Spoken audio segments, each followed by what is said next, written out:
First and foremost, I think to kick off the discussion, Gene, yesterday you addressed finding your credit union's identity, the culture. And so what we're going to talk about is finding your identity, your personal brand. And so I wanted each of you to describe what you think your personal brand is and all the different pieces that make it up. When Twitter started out, you had to, you could put your name down. And I thought at that time, I didn't think that was wise, because in some sense of the word, I wanted to remain a bit anonymous and choose another name that would be unique and maybe see where that went.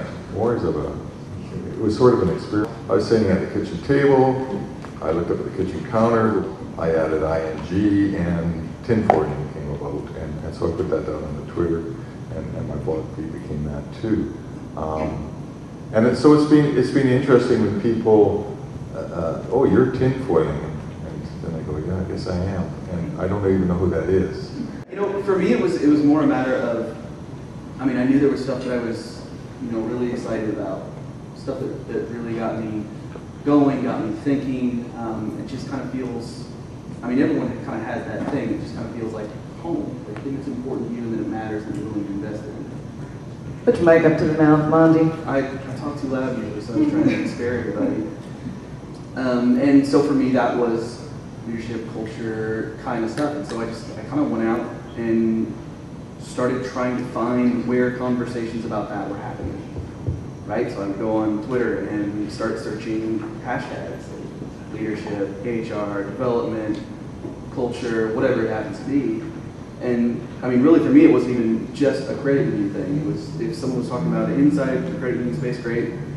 If it was outside the credit union space, which is actually more often that it's outside the credit union space, then I wanted to hop in there. And I started learning an awful lot more about it, and just kind of, I think it was more a decision for me about not wanting an organization, or this will sound a little bit more arrogant than I mean for it to, but not letting an organization determine who I was going to be and what I wanted to do.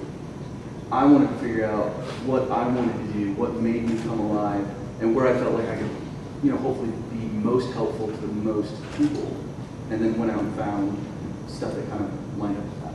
Organization. So I love credit unions. In many ways, I loved my credit union, but I didn't love it completely, and there were some gaps. And so, Credit Union Warrior became my persona online, but it was supposed to be completely, like, you weren't supposed to know it was Matt Davis. It was supposed to be Credit Union Warrior, so I didn't get in trouble. And that actually didn't work very well.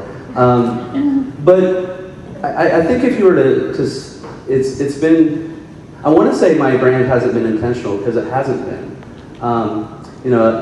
I've got strong opinions about certain things. I call myself sort of an intentional outsider, right? Even though now I'm sort of a long-time pro at this, I want to be an outsider to credit unions, because I think looking at things with a critical eye is really important. But I struggle with this a little bit, because some folks will say, warrior, well, does that mean you're fighting all the time? No, absolutely not. I think there's some people that say to be critical about credit unions is to bash them. That's not true at all. I think when you see what we talk about at Symposium, for example, we're not bashing credit unions. We're urging them along. It's like a parent that says, gosh, you can do better than this. And I think that's so true. And I guess if there were a brand that I would say that I'd like to have, or like people to think me of, is someone who really is excited about credit unions doing better, and coupling up with the people who sort of share that truth. Should credit union staff be allowed to use social media while at the office? Chief Culture Officer, come on. I am self-editing right now. Yes. Yay! I honestly, I know why it's a big deal, but I really don't know why it's a big deal. If someone is on social media 7 of the 8 hours they are at work and they're being unproductive, I'm not trying to be unkind, but that's just like, that's a crappy employee that's getting crappy coaching and crappy leadership. It's not a social media thing, it's a culture, organizational leadership thing. I don't know why we wouldn't want people to use social media. Why wouldn't we want people to connect with people outside the walls of our organization? Ideas don't happen in a vacuum, you know? So, I mean, think about, again, even this conference is a great example of that. If we didn't have people on social media, heck, for that first one, I don't know if anyone would have known it was happening. You know? And so, for me, it's like, why don't we, instead of asking if we should use social media, why aren't we just saying, okay, how can we really harness the power of social media? Why don't we give our people, instead of restrictions on social media, why don't we give them stuff to do on social media? Why don't we say, okay, your goal for this week is to go out and find 5 new people from credit union land and connect with them and bring us back something cool that they're doing with their credit union. Those are conversations that can never happen outside of social media. They really can't. So I'm going to agree and disagree at the same time. I totally agree that it's a performance metric thing, right? If someone's using social media so much that they're not getting their job done, or if they're able to get their job done and still use social media, you got a performance metrics issue, right? So I understand why of course, they should be able to use social media if it fits within their job function or if it is business related. But I couldn't imagine an organization saying, you know, it's okay to be on a personal phone call, like, all the time.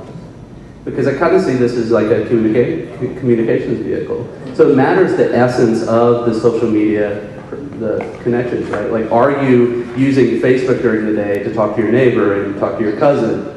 Or are you using it to sort of further what you're trying to accomplish as an organization? You're getting paid to work at your credit union.